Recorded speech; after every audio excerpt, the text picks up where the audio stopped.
Hello বন্ধুরা, তো good evening সবাইকে। তো তোমরা সবাই কেমন আছো? আমি তো খুবই ভালো আছি। তো আজকে আমি চলে এলাম একটা রান্নার ভিডিও নিয়ে। তো আজকে আমি রান্না করব মোচা। তো দেখো, প্রথমে আমি মোচাটাকে সেদ্ধ করতে দিয়ে দিচ্ছি, আর এখানে কেটে নিয়েছি আলু।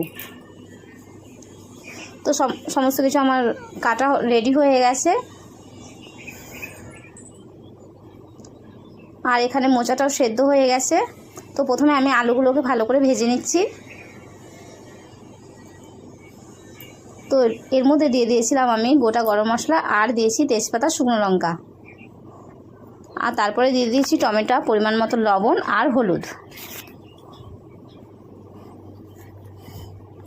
আর দিয়ে দিয়েছি পেস্ট করা মশলা, জিরে, কাঁচা লঙ্কা আর আদা পেস্ট।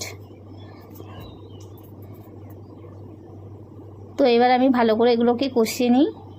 তো এবার আমি দিয়ে দেবো সিদ্ধ করে রাখা মোচাগুলো।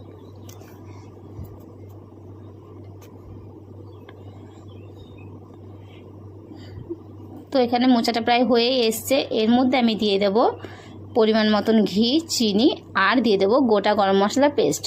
তো আজকে আমার এই মোচা রেসিপি তোমাদের কেমন লাগলো অবশ্যই আমাকে কমেন্ট করে জানিও। তো এখনকার মতন টাটা।